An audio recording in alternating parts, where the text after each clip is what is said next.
Okay, joining me now, Communications Director for Turning Point USA and new star in America, Candace Owens. So, Candace, he spoke tonight about black unemployment being at record low, and talked about his new friend Kanye West. Now, do you think that Kanye is throwing his support behind President Trump because of his economic policies for black America? For sure. I think what Kanye West is doing is essentially assessing the differences between how black America is doing now versus how it was doing under Obama's administration. He's understanding the facts are the facts. We know that we know that Kanye has particularly cared a lot about Chicago and its community and what's been going on over there because that's where he's from. And quite frankly, they're just doing a lot better under this administration. I mean, that's what it comes down to. So I'm really excited to see where black America is going to head. And I'm very excited that Kanye West has jumped on board fully, and he seems to be doubling and tripling down with his support. And black America, I mean, I think 90% votes for Democrats. Whites are almost evenly split, maybe a little bit more Republican.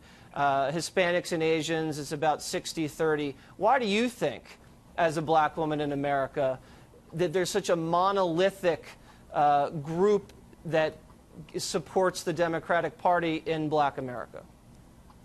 It's very simple. You have to remember, Jesse, I come from the left. I was a liberal, and I can tell you exactly why. It has to do with the educational system. We learned our history wrong. We learned that LBJ was the greatest president for black America, and that couldn't be more false. I mean, what he did essentially enslaved us, the Democratic Party, with the Great Society Act. Then it starts with our family. We look to culture and hip-hop to define what we should think, which is why Jay-Z and Beyonce were always at the White House when Obama was in it. And that starts with the breakdown of the black family. Our fathers are not in our homes because that was incentivized by LBJ's Great Society Act. So it really is a two-pronged approach, and they have all of us voting for them for all of the wrong reasons. We don't understand our history, and we don't understand the economic policies behind it. So you think the education system in this country teaches black Americans that big government policies started by LBJ and the Great Society are good for them, but you're saying that those big government policies, in fact,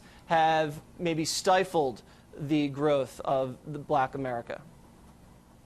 This honestly is not a matter of opinion. This is a matter of a fact because I came up in the public school education. We also learned that the Republican Party is virtually demonized in our textbooks. I always say the #1 issue facing the black community is education. We need a real education makeover. Most blacks still believe that the Republican and the Democratic parties switched in the 1970s, and that's just an absolute myth. That never happened under something called the Southern Strategy. It's just not real. So most people it's not something that they're willfully being ignorant. They're learning to be ignorant in the school systems, and once again at homes via culture. They're idolizing people that are not telling them what's actually and accurately going on in our communities.